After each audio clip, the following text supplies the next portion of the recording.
Bonjour, alors je me présente, je suis Dr Hamza, assistante en biophysique et médecine nucléaire. On va essayer de voir ensemble la biophysique de la vision. Alors la biophysique de la vision, ça s'inscrit dans un cadre général de la biophysique des fonctions sensorielles. Je vous rappelle, vous le savez tous, la fonction sensorielle, à savoir l'audition, la vision, etc. Alors ce qui nous intéresse dans ce grand chapitre, c'est la vision essentiellement. Pour cela, je vais faire en premier temps un petit rappel sur des notions générales d'optique géométrique qui sont très utiles pour notre étude de l'œil. Par la suite, on va voir en premier lieu ce qu'on appelle la dioptrique de l'œil normal. On va étudier un œil normal. Pour terminer, on va voir bien entendu tout ce qui est les pathologies relatives à la vision, ce qu'on appelle les amétropies. Donc, premier chapitre de ce cours, c'est notions élémentaires d'optique géométrique.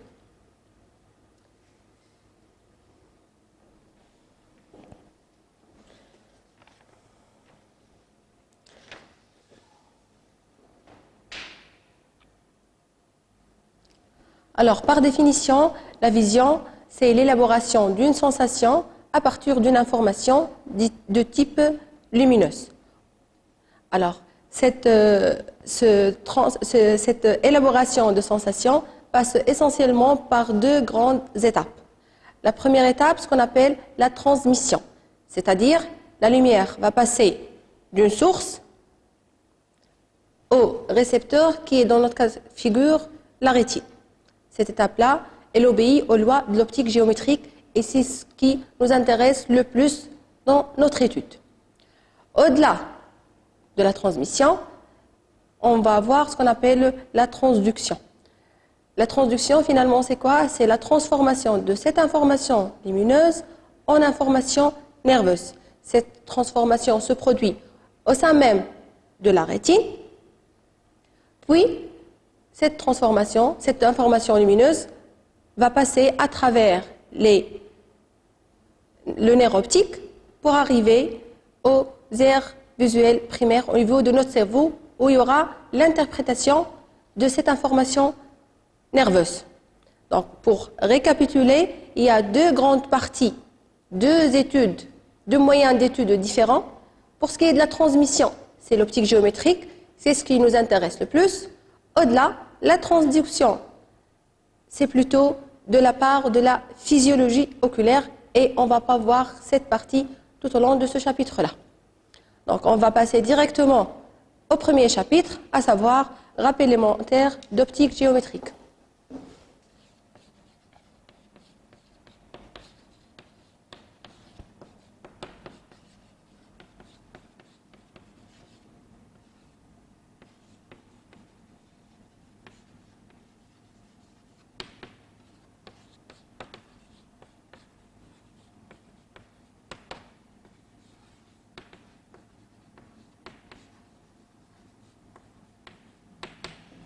Vous voyez bien, on parle de rappel parce que, bien évidemment, ça sous-entend que vous avez pas mal de notions que vous connaissez déjà. On tient juste à les rappeler parce que ça va nous servir d'outil très précieux pour pouvoir étudier notre système en question, à savoir l'œil.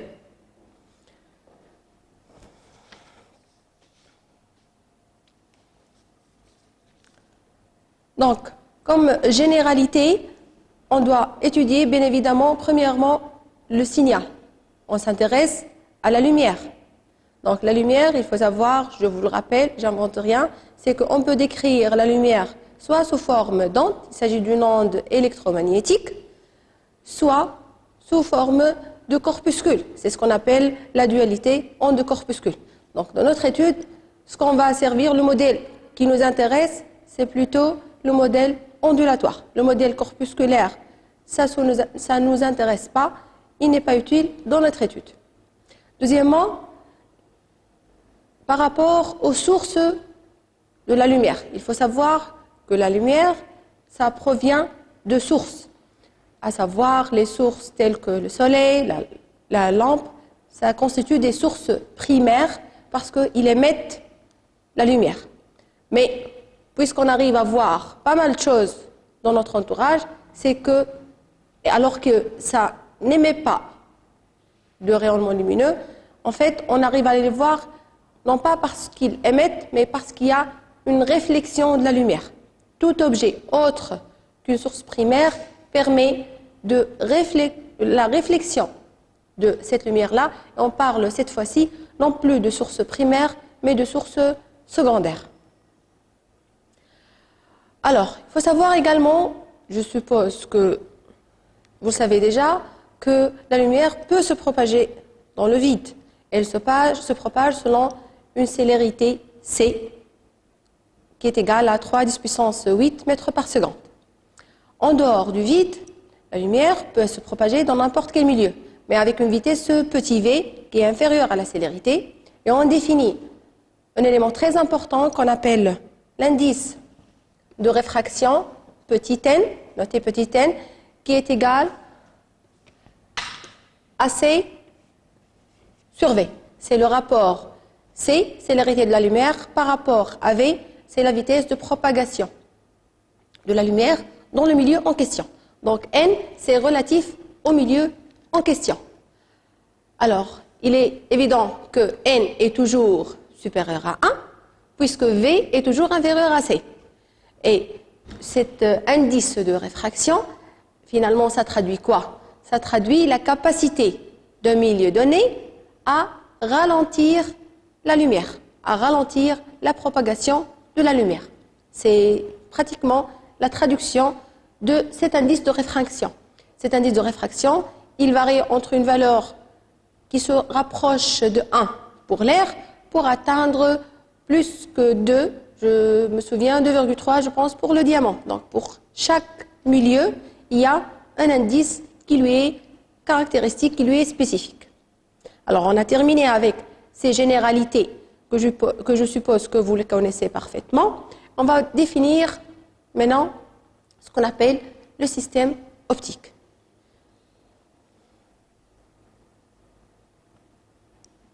Alors on va voir maintenant qu'on vient de dire les systèmes optiques. Alors par définition, c'est quoi un système optique? Un système optique, c'est tout système capable de changer la direction de propagation de la lumière, soit par réflexion, soit par réfraction. Exemple, le miroir, c'est un système optique. Une lentille, c'est un système optique. La loupe, le microscope, l'œil, bien évidemment, c'est un système optique.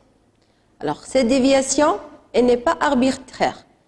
Que ce soit la réflexion ou la réfraction d'un rayon incident, elle obéit à des principes et des lois. Et ce sont ce qu'on appelle les principes et lois de l'optique géométrique.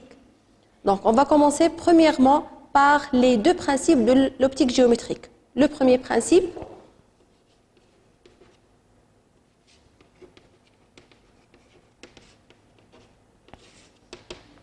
alors, on énonce le premier principe. Il nous dit quoi? Dans un milieu homogène et isotrope, bien entendu, la lumière se propage selon une ligne droite. Tout simplement, donc, si la source est située en A, le point d'arrivée est B, alors le chemin que prend la lumière, c'est tout simplement la droite reliant ces deux points-là. C'est le chemin le plus court qu'emprunte la lumière dans un milieu homogène et isotrope. C'est ce qu'on appelle le principe de propagation rectiligne de la lumière. Pour ce qui est du deuxième principe,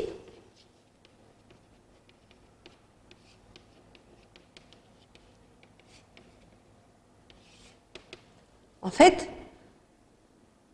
il faut savoir qu'à partir de ce deuxième principe, ce qu'on connaît, c'est que le trajet suivi par la lumière est indépendant du sens de propagation. Je répète, le trajet suivi par la lumière est indépendant du sens de propagation. C'est-à-dire, je m'explique, toujours avec mes deux points A et B, si le point A est la source de la lumière et le point B, c'est le point d'arrivée, alors on est tous d'accord que le chemin emprunté par la lumière est celui-là. Si j'inverse C'est-à-dire, le point B, c'est lui, la source de la lumière, et le point A, c'est son point d'arrivée, alors le chemin suivi est le même. C'est juste, je change de sens. Mais la droite est la même. C'est ce qu'on appelle le principe du retour inverse de la lumière. C'est ça, les deux principes, ce sont des constatations. À partir de ces deux principes-là, on va déduire ce qu'on appelle les lois de l'optique géométrique et plus précisément les lois de Snell et Descartes. Alors, on distingue trois lois de l'optique géométrique. La première loi.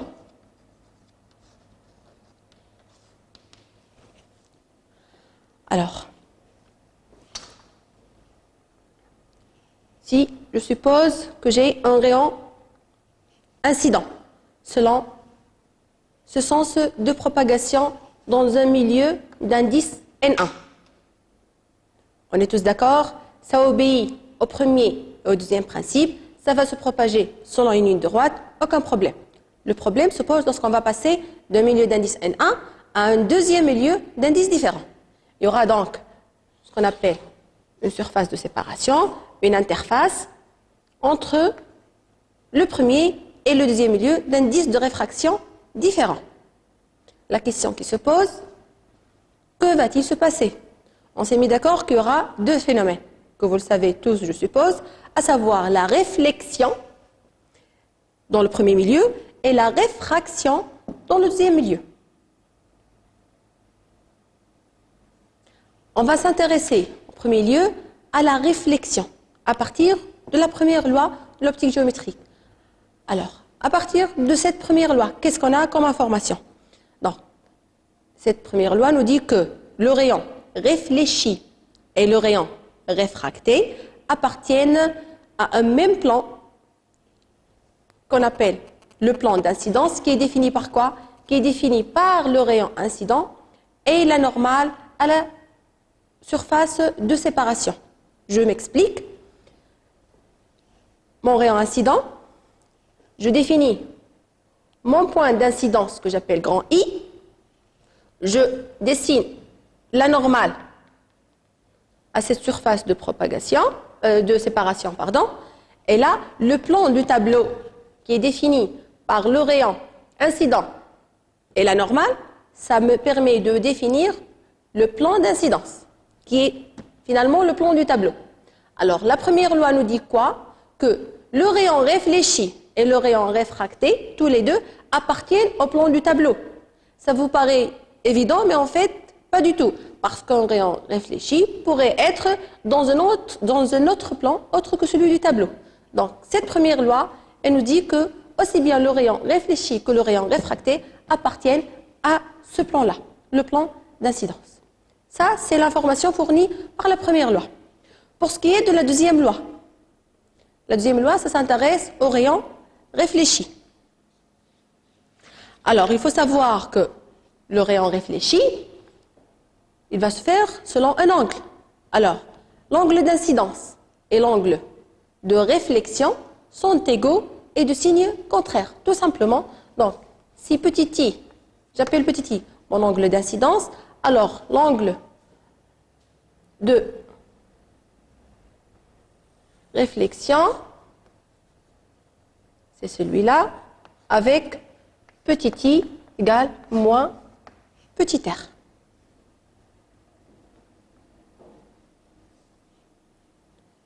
Pour ce qui est de la troisième et la dernière loi, et vous le devinez tous, je suppose, ça va s'intéresser au rayon réfracté, parce qu'on n'a plus de problème avec le rayon réfléchi. Alors, pour ce qui est du rayon réfracté, il y a une relation reliant l'angle d'incidence et l'angle de réfraction. Alors, il faut savoir que l'angle d'incidence et l'angle de réfraction sont liés par la relation N1 sinus I égale N2 sinus I'. Donc, pour représenter la marche du rayon réfracté, je prolonge mon rayon incident, je fais le calcul à partir de cette formule mathématique, je détermine l'angle de réfraction I', toujours en partant de la normale, et je représente la marche de mon rayon réfracté.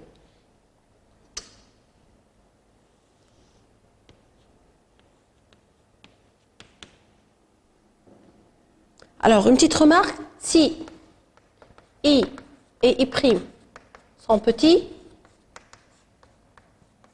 j'aurai sinus I c'est à peu près est égal à I, sinus I' est égal à peu près égal à I', et j'aurai N1 fois I égale N2 I'. Également, je peux le noter de cette forme-là, ce qu'on appelle la loi de Kepler. Alors, si on essaie de récapituler un rayon incident qui arrive, je représente toujours ma normale par rapport à la surface de séparation des deux milieux inégalement réfringents, autrement dit d'indices différents. Le rayon réfléchi ne pose pas de problème parce qu'il y a égalité des angles avec un signe moins près. Par contre, pour le rayon réfracté, ça pose un petit peu de problème. Ça nous demande une petite réflexion. Si je reviens à ma relation, si je suppose que N1 est supérieur à N2, un premier cas de figure, N1 supérieur à N2.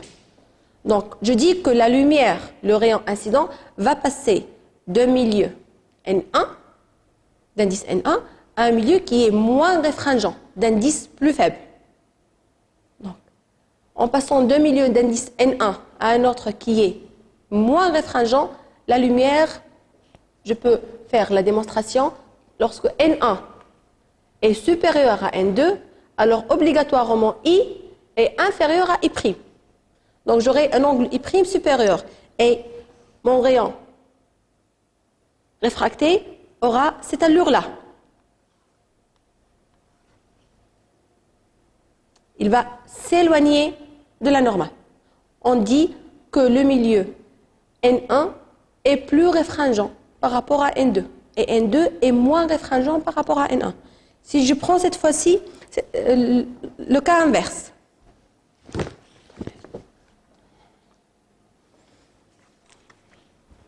le cas inverse, c'est-à-dire N1 qui est inférieur à N2. Alors la lumière va passer d'un milieu à un autre qui est plus réfringent. Donc, N1 inférieur à N2, donc obligatoirement I est supérieur à I'. Et j'aurai un angle de réfraction qui est inférieur à l'angle I. On parle de milieu N2 qui est plus réfringent. Le rayon va se rapprocher de la normale. Donc on a terminé avec les lois et les principes de l'optique géométrique qui sont des outils très précieux pour étudier notre système optique, n'importe quel système optique et surtout, ce qui nous intéresse, notre œil. Donc, après avoir défini les lois et les principes qui régissent notre optique géométrique, on revient à notre système optique qu'on vient de définir. Je vous rappelle, il s'agit d'un système capable de changer la direction de la lumière. Donc, pour un système optique, on le schématise de cette manière. Un système optique quelconque. Pour tout système optique, je dois définir un axe optique, c'est ce qu'on appelle l'axe optique, qui doit avoir un sens. C'est le sens de propagation de la lumière. On doit se mettre d'accord que le sens de propagation de la lumière tout au long de ce chapitre, de ce cours même, c'est de gauche à droite. On ne joue pas avec le sens de propagation de la lumière. C'est une convention entre nous. Donc finalement, notre système optique, il va dévier des rayons lumineux. Un rayon qui arrive dans ce sens, on s'est dit bien qu'il peut réfléchir une partie de la lumière, mais ce qui nous intéresse le plus dans l'étude de nos systèmes, c'est ce qui passe dans le deuxième milieu, le rayon réfracté. Donc un rayon incident, il arrive dans un système optique qui a telle axe optique principal et le rayon émergent va quitter tout en étant dévié. Si j'appelle petit a un point de l'axe optique,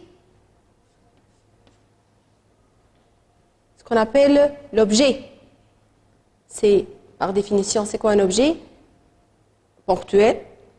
C'est le point d'où proviennent les rayons incidents. Ça, c'est un rayon incident. L'intersection de deux rayons incidents, c'est le point A. On parle d'un point objet. Après avoir traversé un système optique qui, je vous rappelle, capable de dévier la lumière, j'aurai deux rayons émergents, deux rayons qui vont quitter mon système optique. Il y aura une intersection obligatoirement et j'aurai le point B que j'appelle point B, c'est une image. Donc A et B, A c'est un point objet, B est un point image. On parle de deux points conjugués, A et B, par rapport à mon système optique. D'une manière générale, comment je peux définir un objet et une image? Alors, il faut savoir que l'objet, c'est le lieu d'où proviennent ou paraissent provenir les rayons incidents. Je m'explique. Dans ce cas de figure, par exemple, les rayons proviennent de A, passent par A. C'est une intersection de deux rayons incidents. Donc A est un objet. Mais si je prends le deuxième cas de figure, qui est celui-là, toujours mon système optique, un axe optique principal, mais avec deux rayons incidents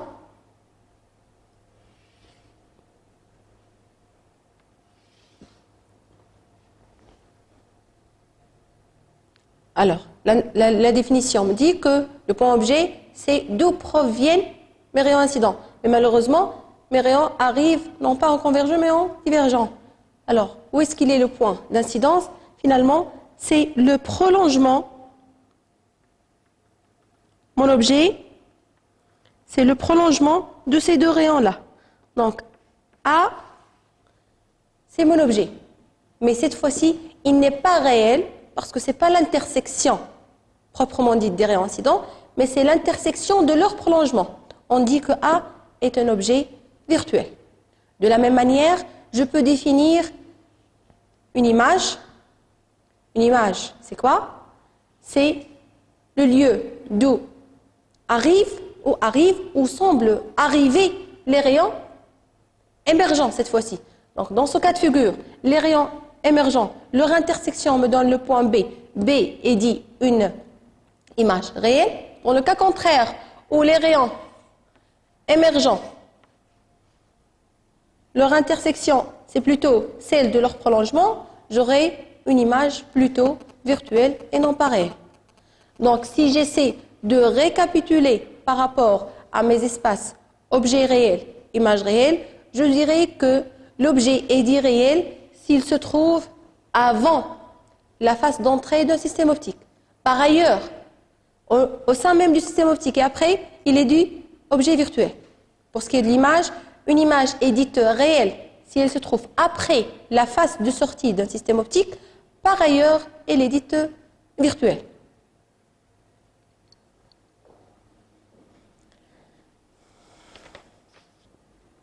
On va terminer avec les systèmes optiques par un dernier paragraphe lié à la notion de stigmatisme et astigmatisme qui est une notion clé.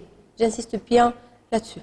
Alors, il faut savoir que lorsque les rayons issus d'un système optique donné partant d'un point objet réel que j'appelle petit a, grand A, pardon. Si les rayons émergents de ce système optique arrivent en un point B, il s'agit d'une image réelle bien évidemment, donc finalement mon système optique m'a donné d'un objet ponctuel A une image ponctuelle B.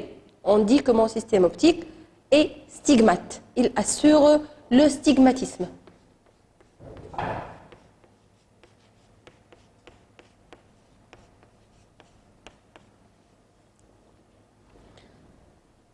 Dans le cas contraire,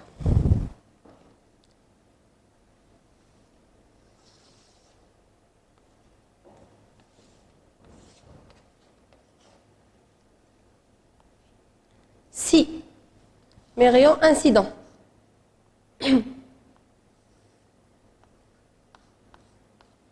quittent le système optique, arrivent au système optique et les rayons émergents arrivent, mais dans l'image n'est plus un point, mais toute une tache. Donc l'image d'un point n'est plus un point, comme c'est le cas dans cette représentation, mais plutôt une tache. Alors mon système optique n'est plus fidèle. On parle d'un système qui est astigmate. Il s'agit d'un astigmatisme.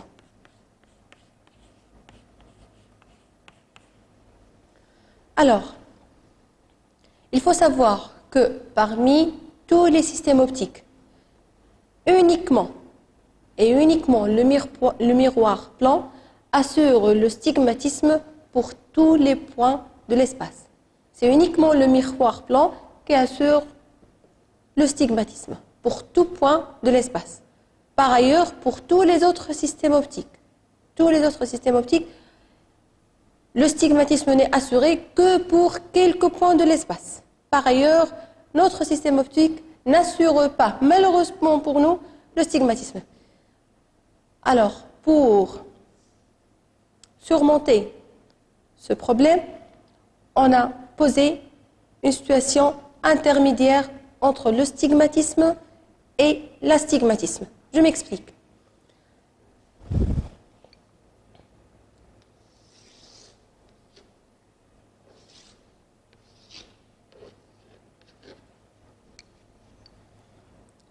Je pars toujours d'un objet ponctuel A, qui est l'intersection de deux rayons incidents, et les rayons émergents seront sous cette forme-là. Par exemple, dans ce sens-là. Alors, je suppose ce que vous observez, l'image de A, c'est un point B. Mais en réalité, si vous vous rapprochez et vous prenez ma place, ce n'est pas un point. C'est en fait deux points qui sont très proches. Mais pour votre œil, votre système d'observation n'arrive pas à distinguer ces deux points. Donc finalement, ce que vous observez, l'image de A, est un point B. Mais ce n'est pas strictement la vraie réalité. Donc on n'est pas dans le cas d'astigmatisme, puisque l'image d'un point n'est pas une tache. Vous ne voyez pas une tache, ni dans le cadre du stigmatisme, puisque en toute rigueur, l'image de point, ce n'est pas un point, c'est deux points en fait, mais qui sont très proches, de telle sorte que votre système d'observation n'arrive pas à les discerner. Pour cela, on ne parle plus d'astigmatisme, mais on parle de stigmatisme approché.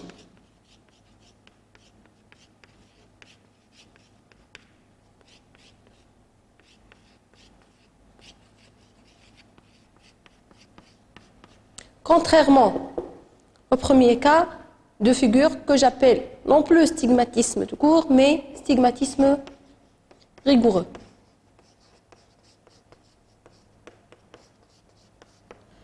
Et c'est à partir de cette situation-là qu'on peut étudier tous les systèmes optiques. Parce qu'on s'est mis d'accord qu'en dehors du miroir plan, aucun système optique n'assure le stigmatisme rigoureux pour tous les points de l'espace. Donc on doit se trouver obligatoirement dans cette condition de stigmatisme approché pour pouvoir étudier n'importe quel système optique. Alors la question qui se pose, quand est-ce qu'on est dans le cadre du stigmatisme approché? Certainement, ce n'est pas pour n'importe quel point de l'espace. Il y a certaines conditions qui régissent le stigmatisme approché et que j'appelle les conditions de l'approximation de Gauss.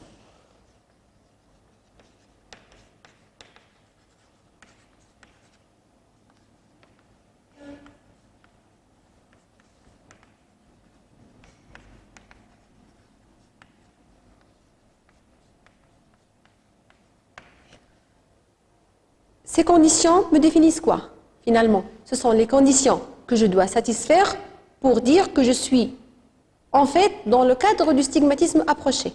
Et je peux continuer mon étude de n'importe quel système optique. Si je ne vérifie pas ces conditions-là, je ne peux pas dire que je suis dans le cadre du stigmatisme approché et du coup, je ne peux pas continuer mon étude. Donc, quelles sont les conditions de Gauss? Alors, M. Gauss nous définit 3 conditions dont il faut satisfaire 2 parmi ces 3 pour dire que je suis bien dans les conditions de Gauss et donc, du coup, dans le cadre du stigmatisme approché.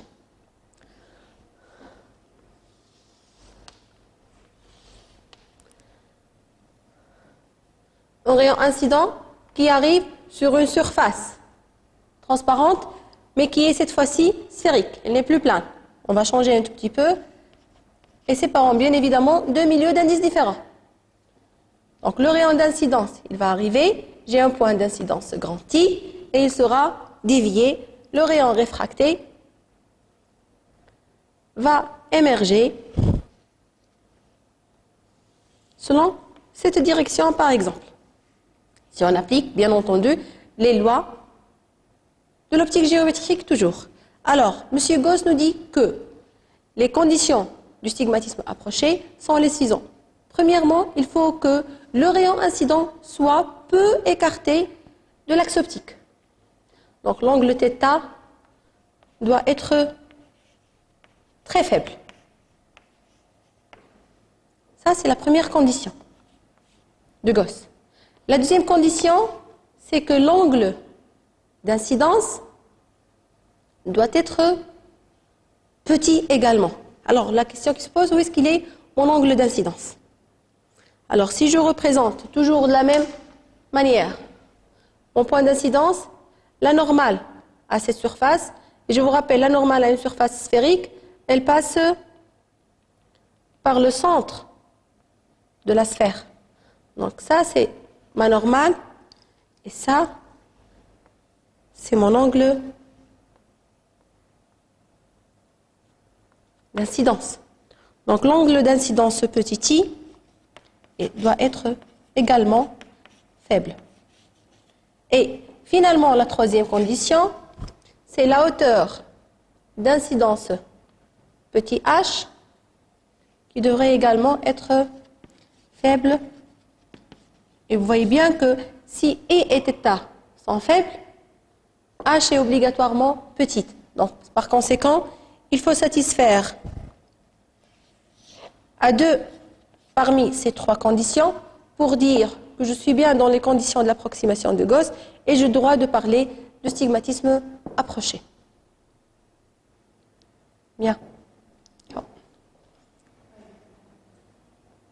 Alors, après avoir rappelé les notions élémentaires d'optique géométrique et plus précisément les lois et les principes dont j'insiste particulièrement, on va passer à l'étude de quelques systèmes optiques qui nous seront très utiles pour l'étude de l'œil. Je vous rappelle toujours que ce qu'on est en train de faire, ça va nous servir d'outil pour étudier l'œil humain. Donc pour cela, on va étudier premièrement les dioptres sphériques et deuxièmement les lentilles et plus précisément les lentilles minces. Je vous rappelle qu'il y a pas mal d'autres systèmes optiques qu'on ne va pas étudier, tels que les miroirs plans, les dioptres plans, etc. Donc premièrement, on va étudier le premier système optique, à savoir le dioptre sphérique.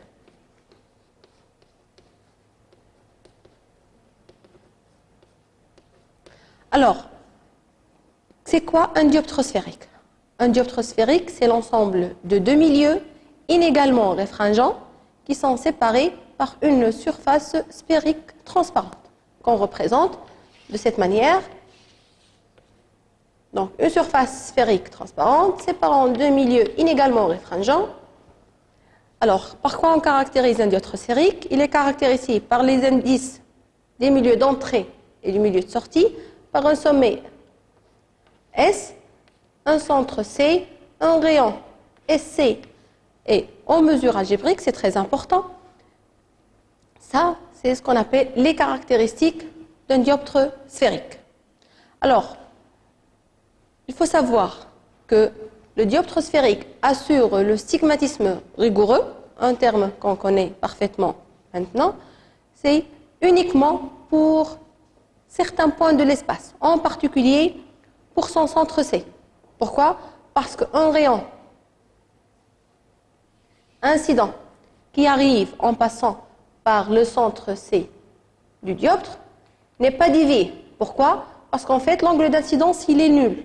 Et la fonction sinus, elle s'annule pour un angle nul. Sinus 0, c'est 0. Donc, si I égale 0, R égale 0, et donc, du coup, le rayon n'est pas dévié. Et donc, le stigmatisme rigoureux dans le dioptre sphérique, il est assuré pour le centre C. Il y a d'autres points, mais pas un nombre très limité de points pour lesquels le stigmatisme rigoureux est assuré. Par ailleurs, si on se contente de stigmatisme rigoureux, notre étude va s'arrêter à ce niveau-là. Donc du coup, on va passer au stigmatisme rapproché, bien entendu dans nos conditions de l'approximation de Gauss, que je rappelle. L'approximation de Gauss, pour qu'elle soit satisfaite, il faut satisfaire à 2 parmi 3 conditions, à savoir un angle d'incidence qui est faible, un rayon qui est peu écarté de l'axe optique et une hauteur petit h d'incidence qui est également faible. Donc, si j'essaie de représenter un exemple, un cas de stigmatisme approché pour un dioptre sphérique, donc le rayon doit être peu écarté de la normale, donc un angle θ qui est faible, un angle d'incidence qui est petit et une hauteur h par conséquent qui est très petite. Alors pour raison de commodité tout simplement, parce qu'il est très difficile de travailler dans cet espace-là. Donc on va agrandir cette portion et vous voyez bien que dans cette partie, on peut confondre cette portion de la sphère à la tangente. Et donc, du coup, pour le reste de ce chapitre, on va représenter le dioptre sphérique de cette manière-là. N1, N2, S et C. Donc, juste, on a fait un zoom sur cette partie-là. Donc, juste une façon de représentation, tout simplement. Après avoir détaillé la définition et le stigmatisme, on va passer aux choses qui sont plus sérieuses, qui nous intéressent le plus. Ce qui nous intéresse pour n'importe quel système optique, c'est de pouvoir déterminer la position de n'importe quelle image d'un objet donné à travers un dioptre dont je connais les caractéristiques. Autrement dit, si je vous donne un dioptre tel, avec indice N1, indice N2 et rayon SC en mesure algébrique, et je vous donne une position A d'un objet donné, vous devez être capable de déterminer la position de l'image par 2 manières. Premièrement, par le calcul, c'est ce qu'on va voir tout de suite, et deuxièmement, par représentation géométrique, pour récapituler les objectifs de ce paragraphe. Donc, premièrement, on va essayer de déterminer la position de l'image pour n'importe quelle position de l'objet d'un dioptre sphérique donné par le calcul. C'est ce qu'on appelle la formule de conjugaison d'un système optique donné. Donc, la formule de conjugaison.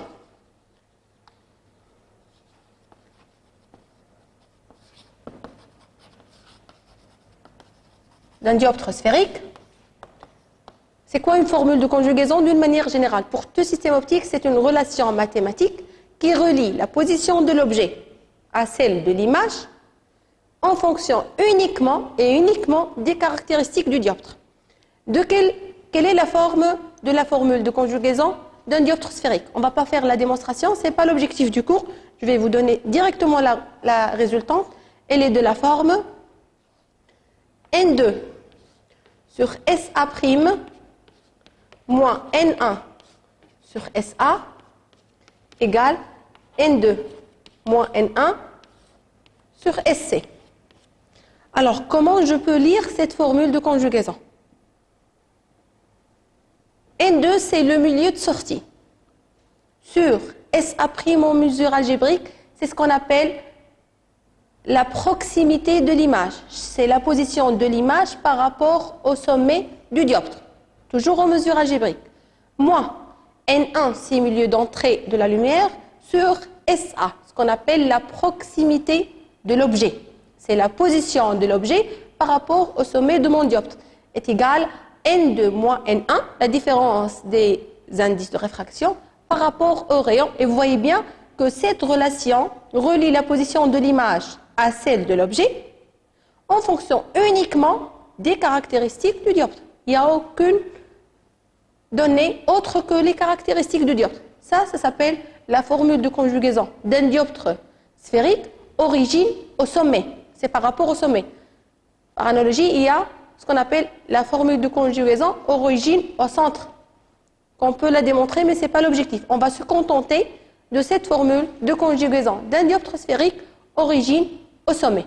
Donc, si je vous donne une position d'un objet donné A, vous êtes capable de déterminer par un calcul simple la position de l'image si vous disposez bien entendu des caractéristiques du dioptre sphérique en question. Je pense que ça ne va pas vous poser de problème. Je peux noter cette formule de conjugaison de la manière suivante. N2 sur petit p', et je dis bien petit p', p' c'est quoi? C'est SA' en mesure algébrique, tout simplement, et qu'on appelle proximité de l'image. Moins N1 sur petit p égale N2 moins N1 sur SC ou grand R. Donc petit p', c'est la proximité de l'image, et petit p, c'est la proximité de l'objet. Donc vous voyez bien, tout ce qui est noté en minuscule, c'est des distances. Tout ce qui est noté en majuscule, c'est des points. C'est très important, ce sont des notions clés qu'on doit s'y mettre d'accord dès ce moment-là. Tout ce qui est en majuscule, c'est des points. Tout ce qui est en minuscule, c'est des distances. C'est très important. Après avoir défini la formule de conjugaison d'un dioptre sphérique origine au sommet, on va voir ce qu'on appelle les foyers, et particulièrement les foyers objets et les foyers images de mon système optique, mon dioptre sphérique. Alors on va commencer par la définition d'un foyer image. C'est quoi un foyer image? Un foyer image, c'est un point. On doit se mettre d'accord qu'un foyer, c'est un point. C'est le point image qui est situé sur l'axe optique principal de mon système, bien évidemment, dont l'objet est situé à l'infini. Je m'explique. En dioptre sphérique, toujours ses caractéristiques et son axe optique principal. Donc la définition d'un foyer image, c'est si l'objet est situé à l'infini, l'image se trouve au foyer image F', que je note F' de mon dioptre sphérique. Donc, un rayon qui vient de l'infini, il est parallèle à l'axe optique, on est tous d'accord. L'image, elle se situe en F'. C'est la définition de mon foyer image. Si j'applique la formule de conjugaison par rapport à ce couple, l'infini comme objet, F' comme image. Donc si A est confondu avec l'infini, A' sera confondu avec F'. Et si je remplace chaque terme par sa valeur, j'aurai la distance SF' en mesure algébrique qui sera égale à N2 sur N2 moins N1 sur SC. À connaître parfaitement. Comme on a défini le foyer image F' de mon dioptre sphérique, je vais définir le foyer objet, que je note grand F. Et là, ce sera l'inverse. C'est quoi la définition d'un foyer-objet? C'est un point-objet situé sur l'axe optique principal dont l'image est rejetée à l'infini. Autrement dit,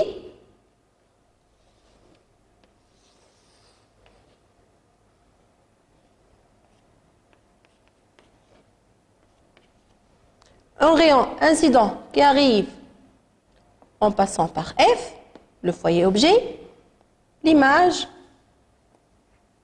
sera à l'infini. Donc le rayon émergent va partir parallèlement à l'axe optique principal. De la même manière, si je remplace ce F par A, plutôt A par F, et A' par l'infini, j'aurai la distance focale objet, SF, qui est égale à moins N1 sur N2, moins N1 SC. À connaître parfaitement.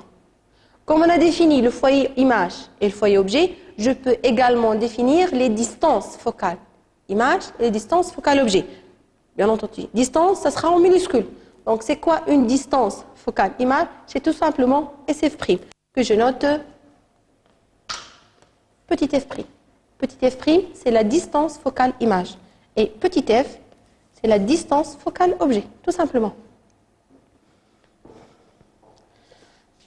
Alors, deux remarques très importantes à partir de ces deux relations-là. Vous voyez bien, premièrement, si j'effectue le rapport SF sur SF',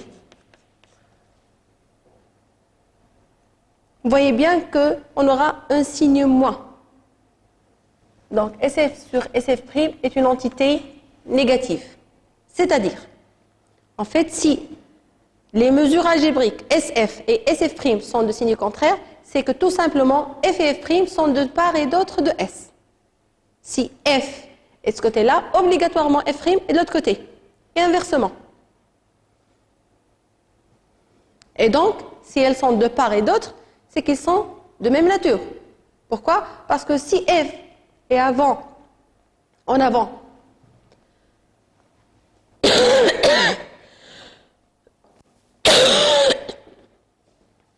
désolée.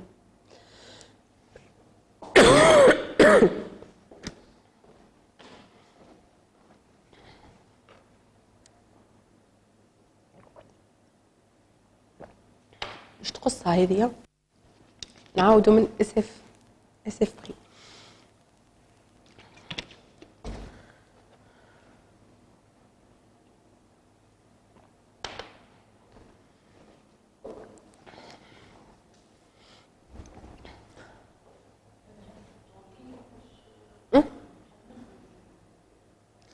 ما سمعتكش.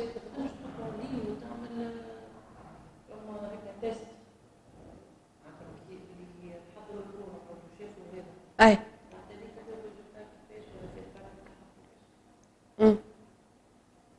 كيفاش نعملها هي؟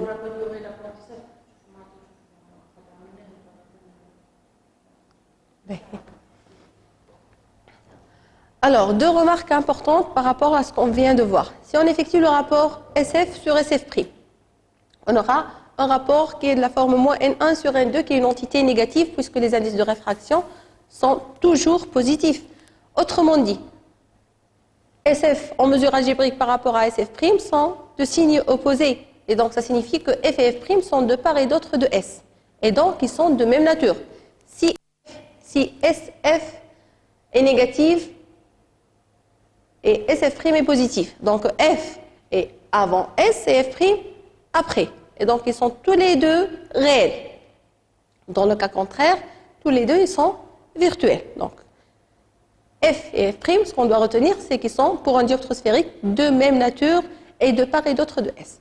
Deuxième chose qui est très importante, si on effectue la somme SF plus SF', la somme sera égale à SC. SF plus SF' égale SC.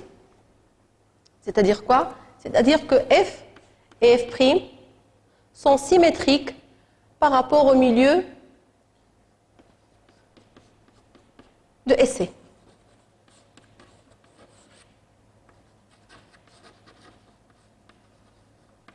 par rapport au milieu de SC. Donc, si je récapitule, pour un dioptre sphérique donné, SC, si F elle est de ce côté-là, alors obligatoirement, F' est là. Elles sont symétriques par rapport au milieu de SC. Et inversement, dans le cas contraire.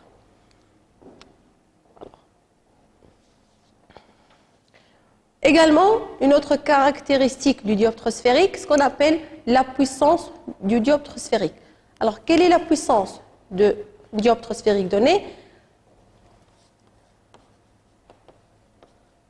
Que je note pi, également V.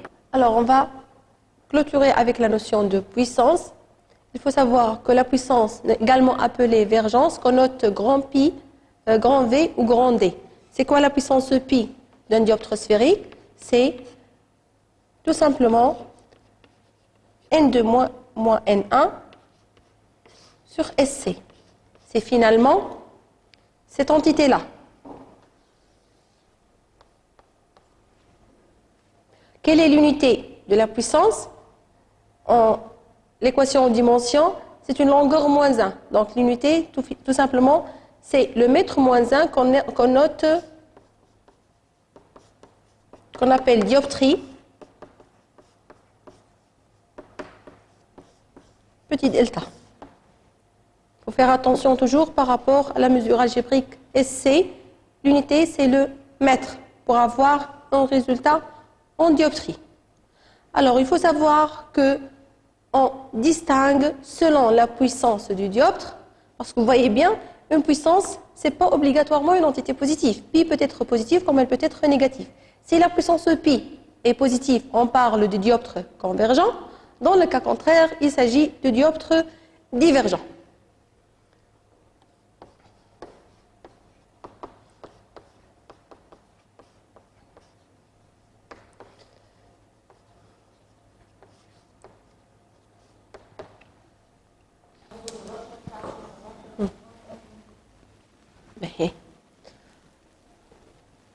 Alors, on va récapituler ce qu'on vient de voir. Par rapport à un dioptre sphérique, on l'a défini.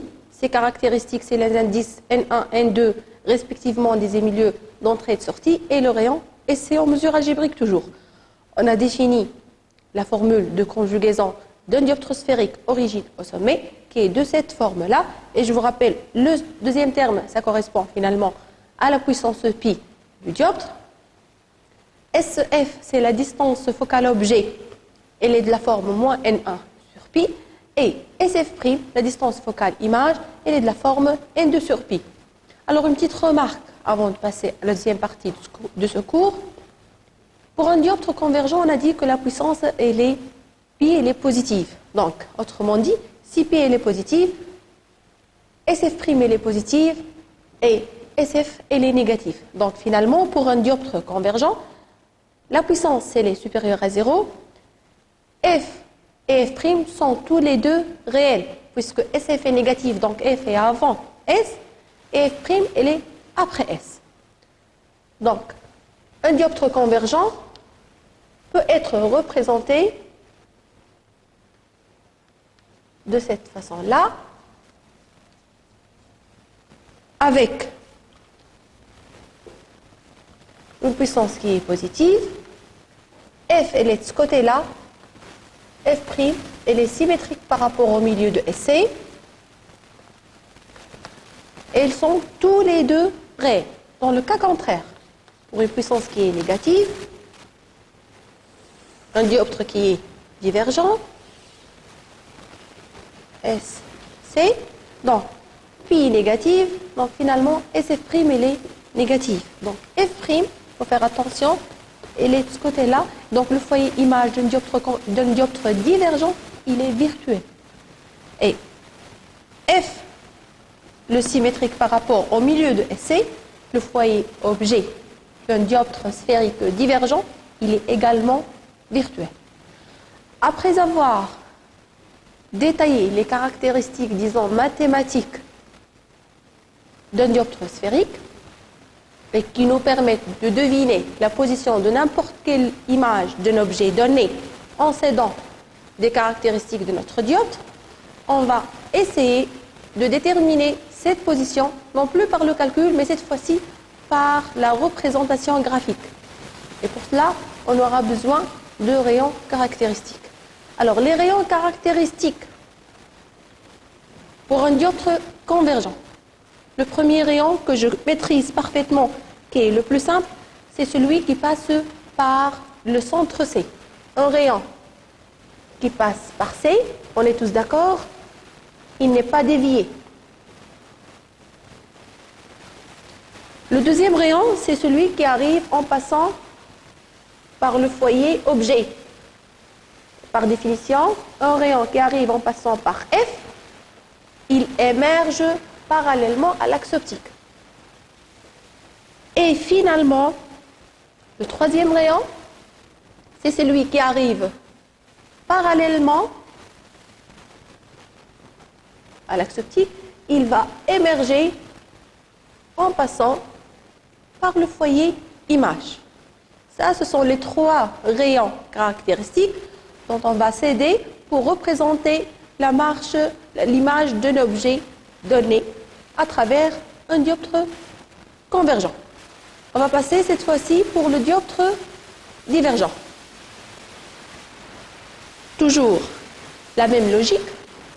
Un rayon qui passe par le centre C de mon dioptre sphérique divergent, il n'est pas dévié.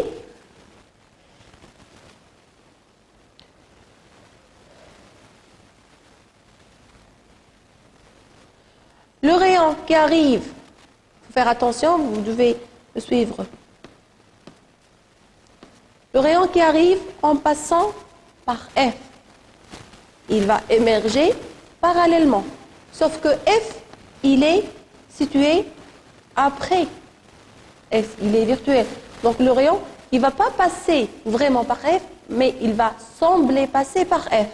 Donc, si je prolonge en pointillé ce rayon incident, il ne passe pas vraiment par F, mais son prolongement passe par F. Il va quitter parallèlement à l'axe optique. C'est l'équivalent de ce rayon-là pour le dioptre convergent. Et finalement, le troisième rayon, c'est celui qui arrive parallèlement. Il va quitter en passant par le foyer image, par F'. Sauf que F', il est virtuel. Donc, il ne va pas vraiment passer par F', mais plutôt par son prolongement. Une fois on a représenté la marche de trois rayons, des trois rayons caractéristiques, aussi bien pour le dioptre sphérique convergent que divergent, on peut déterminer graphiquement l'image de n'importe quel objet à travers mon dioptre sphérique en s'aidant de la représentation et non plus par le calcul. Pour cela, on va refaire le même exercice, mais cette fois-ci pour un objet donné. Donc,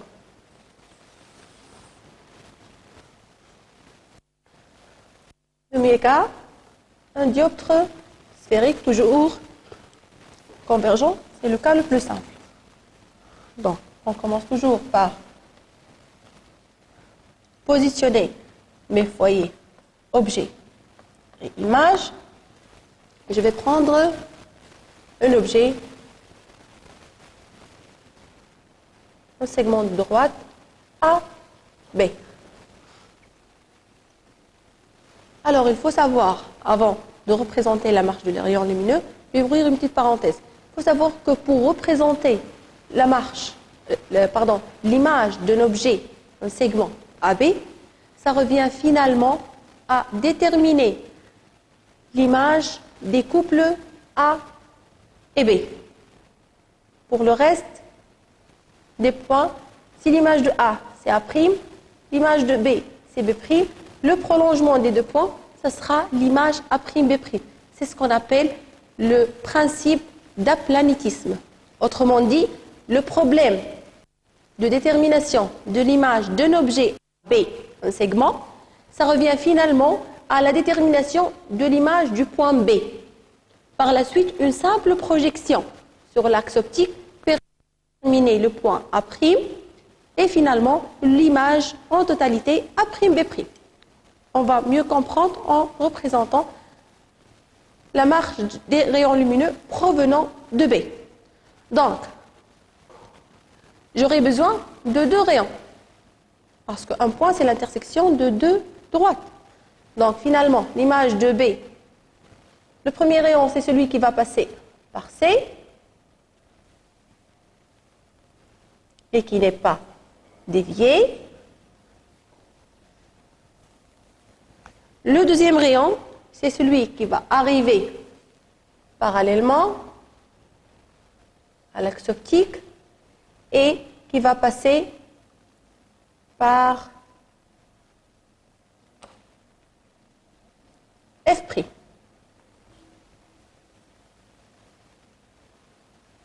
Et donc l'intersection du point B, c'est le point B'. Je projette sur mon axe optique et j'aurai le point A'. Et du coup, mon image A'B' de l'objet AB qui est renversé par rapport à AB et qui est de même nature. L'objet AB, il est réel, l'image, elle est également réelle. On peut s'aider du troisième rayon, c'est celui qui arrive en passant par F, B par F, et qui va émerger parallèlement et obligatoirement, il devrait passer par B'. Mais pour ne pas encombrer le schéma, je vais me contenter de ces deux rayons-là. On va refaire la même chose, mais cette fois-ci pour un dioptre divergent.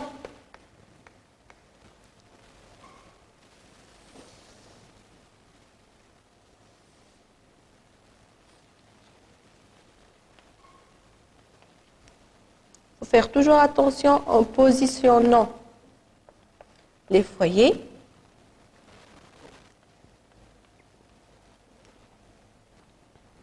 Mon objet, je vais le situer à ce niveau-là. J'ai le choix. Et donc, A, B. On va procéder de la même manière. Le rayon qui passe par C, il n'est pas dévié. Ça, c'est mon premier rayon. Le deuxième rayon, je vais prendre par exemple le rayon qui arrive parallèlement.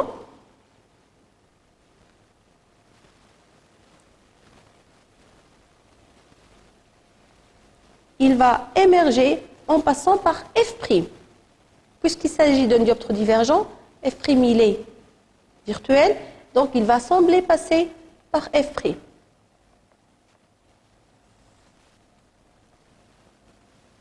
Où est-ce qu'elle est l'intersection de ces deux rayons? Là, c'est à ce niveau-là. Donc, mon point B', après avoir étudié les dioptres sphériques, on va passer au deuxième système optique qui nous intéresse encore plus, qui est les lentilles et plus précisément les lentilles minces. Alors, pour définir les lentilles en général, on va dire qu'il s'agit d'un milieu transparent et homogène d'indice n, limité par deux dioptres dont l'un au moins n'est pas plan. Je m'explique. Donc, il s'agit d'un milieu homogène et transparent, bien évidemment, limité par deux dioptres dont l'un n'est pas plan. Parce que dans le cas opposé, s'il s'agit de deux dioptres plans, on n'arrive pas à limiter un milieu, tout simplement. Donc l'indice n, ça c'est le premier dioptre que rencontre la lumière. Donc ça c'est D1. S1. C'est 1. Ça c'est D2. S2, C2. Souvent, la lentille, elle est plongée dans l'air.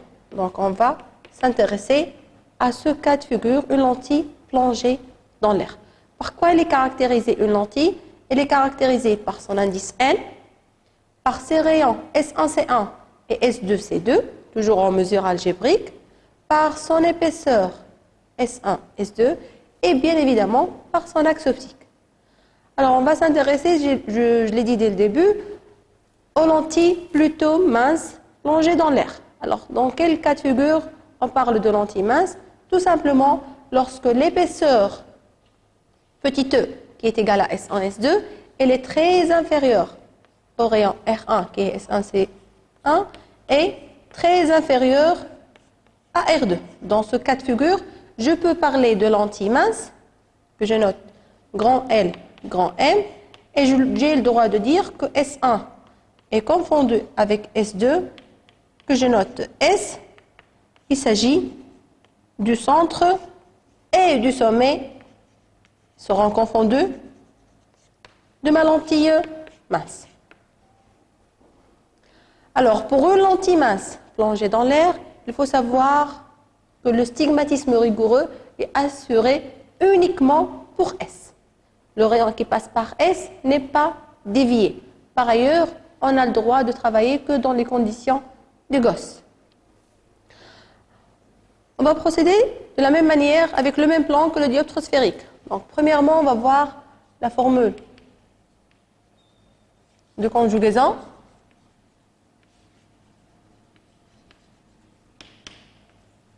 Du cas d'une lentille mince dans l'air.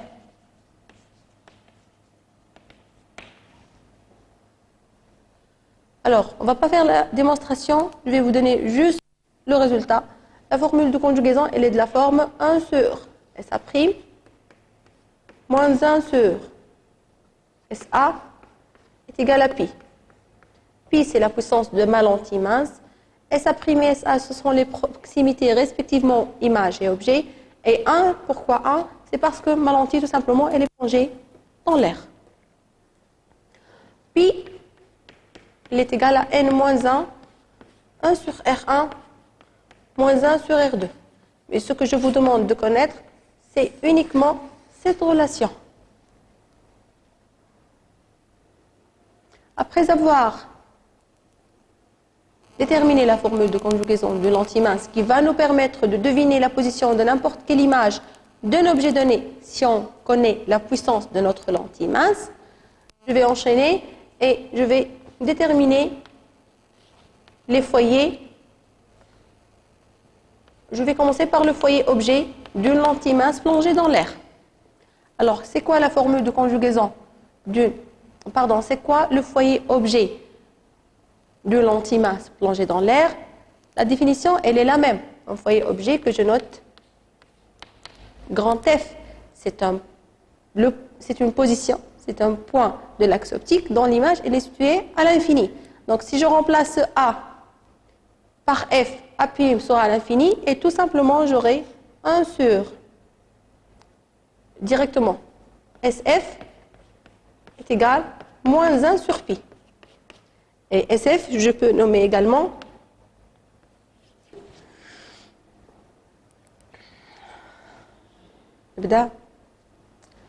donc, une fois qu'on a déterminé la formule de conjugaison de lentille mince dans l'air, je précise bien, c'est dans ce cas particulier que cette formule de conjugaison est valide, on va voir de la même manière, avec la même démarche, le foyer objet et la distance focale objet. Alors, la définition, elle est la même. Un foyer objet, c'est la position. C'est un point positionné de l'axe optique pour un objet dont l'image est située à l'infini. Donc, si A correspond à F, A' est rejeté à l'infini. Donc, tout calcul fait, j'aurai SF égale à moins 1 sur pi, c'est la distance focale objet que je note petit f. De la même manière, le foyer, image, grand F'. La définition est la même, c'est le point image de l'axe optique dont l'objet est situé à l'infini. Donc, si A' correspond à F', A est à l'infini. Et donc, tout calcul fait, j'aurai SF' est égal à 1 sur pi, c'est la distance focale image que je note petit f'. Et vous voyez bien que SF sur SF' est égal à moins 1. Donc, SF sur SF', c'est moins 1. Donc, finalement, ça revient à dire que S est le milieu de FF', tout simplement. Et la deuxième remarque, la somme SF plus SF', elle est égale à 0. Donc finalement, S, c'est le milieu de FF', c'est à partir de la somme SF plus SF'. Le rapport, ça nous renseigne plutôt sur la nature, pour dire que F et F' sont deux pareils d'autres de S et donc de même nature. Soit tous les deux réels, soit tous les deux virtuels. Si je définis de la même manière une lentille mince convergente, lorsque sa puissance elle est positive, et je remplace ce pi par une entité positive, j'aurai F qui est avant S et F' après S dans le sens de propagation de la lumière. Donc finalement, pour une lentille qui est mince dans l'aire convergente, j'aurai F de ce côté-là et F' de ce côté-là. Ils sont tous les deux symétriques par rapport à S. Je parle de lentille convergente avec ce symbole-là pour la distinguer d'une lentille divergente dont la puissance elle est négative et par conséquent F et F' sont toujours tout pareils d'autres de S, mais les positions sont inversées. Avec F', elle est virtuelle, elle est F également virtuelle. Et je symbolise une lentille mince divergente de cette manière-là. Donc on a terminé avec la caractérisation de cette lentille, aussi bien convergente que divergente. On va voir maintenant, pour terminer, la marche d'un rayon lumineux à travers une lentille convergente et une lentille divergente. On commence par le premier cas de figure, la lentille convergente. Il faut savoir que le rayon qui passe par S n'est pas dévié. Pourquoi? Parce qu'on l'a dit dès le début que une lentille mince assure le stigmatisme rigoureux pour son sommet S.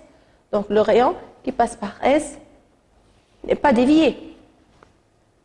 Le deuxième rayon, c'est celui qui arrive parallèlement. Il va émerger en passant par F'. Et vous voyez que c'est beaucoup plus simple que les dioptres sphériques. Et le troisième rayon, c'est celui qui arrive en passant par F, le foyer objet, il va émerger parallèlement à l'axe optique. Ça, c'est pour une lentille mince convergente. Voyons maintenant le cas d'une lentille divergente. Le premier rayon, celui qui passe par S, ça ne pose aucun problème, il n'est pas dévié. Le deuxième rayon, c'est celui qui arrive parallèlement, il va émerger en passant ou semblant passer par F'. Or, F', elle est virtuelle. Donc, il va sembler passer par F' et le rayon va diverger. Et le troisième rayon, c'est celui qui passe ou semble passer par F. Donc, c'est ce rayon-là. Il ne peut pas passer par F, mais il semble passer par F. C'est son prolongement qui passe par F. Il va émerger parallèlement à l'axe optique. Une fois on a pu dresser la marche des trois rayons lumineux pour une lentille convergente et une lentille divergente, on peut passer à la représentation de l'image d'un objet AB pour une lentille convergente et pour une lentille divergente. Alors on va commencer par le premier cas de figure, toujours une lentille convergente, c'est le cas le plus simple. Ma lentille convergente, F et F' sont réels et de part et d'autre de S. Mon objet AB que je situe par exemple à ce niveau-là, j'applique toujours le principe d'aplanitisme qu'on a défini avec le dioptre sphérique, il est toujours valable. Donc, le problème revient à déterminer l'image du point B, tout simplement. Donc, toujours de la même manière, le rayon qui passe par S n'est pas dévié. Et je choisis un deuxième rayon, par exemple, celui qui arrive parallèlement, bien sûr en passant par B, parce que c'est le point dont je veux déterminer l'image, il va émerger en passant par F'. Donc, je dois encore prolonger mes rayons pour arriver à déterminer l'image B' du point B. Je projette et j'aurai mon image A'B' qui est renversée et plus grande. Pour ce cas de figure, bien évidemment, si je change la position de mon objet AB entre F et S et même au-delà de S, la position ainsi que le caractère droit ou renversé varie. Alors, le dernier cas, c'est celui de la lentille divergente.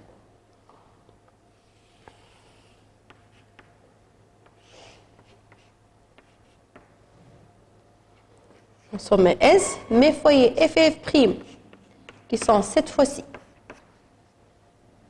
virtuels, je situe mon objet, par exemple, à ce niveau-là,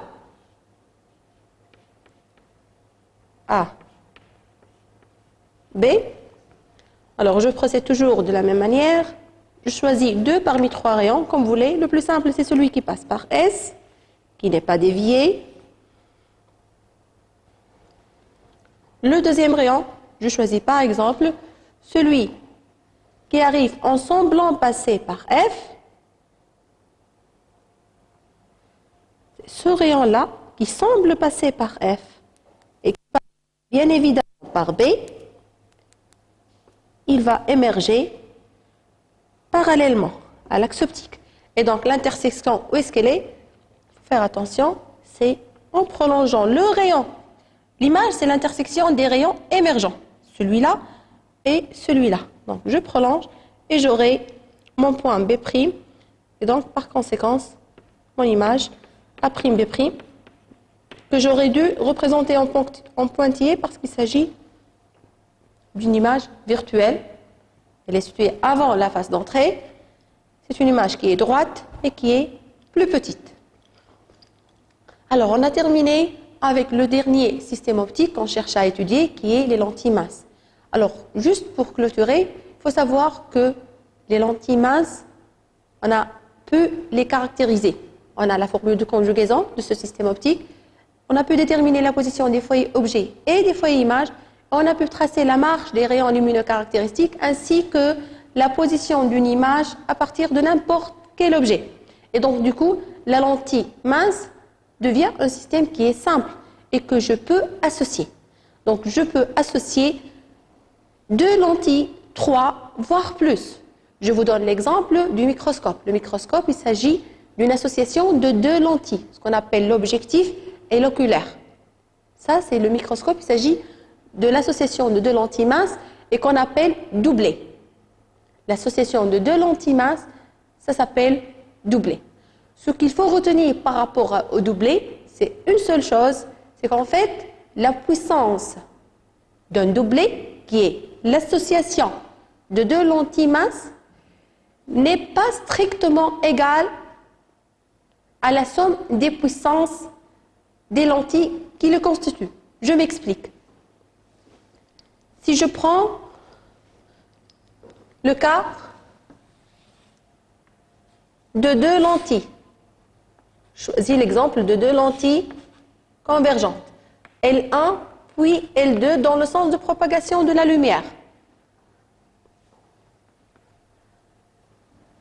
La puissance de ce doublé, pi, la puissance pi de ce doublé, elle est égale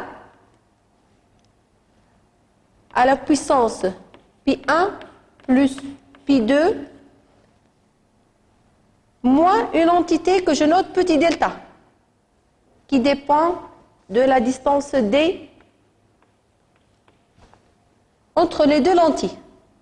Donc vous voyez bien, la puissance d'un doublé n'est pas strictement égale à la somme des puissances des lentilles qui le caractérisent, sauf dans une seule situation, lorsque ce terme-là s'annule et donc lorsque la distance entre les 2 lentilles est égale à 0.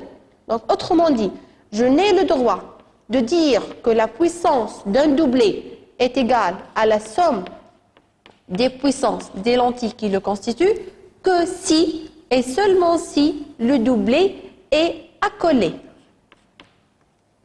Et donc, la distance séparant les deux lentilles est nulle.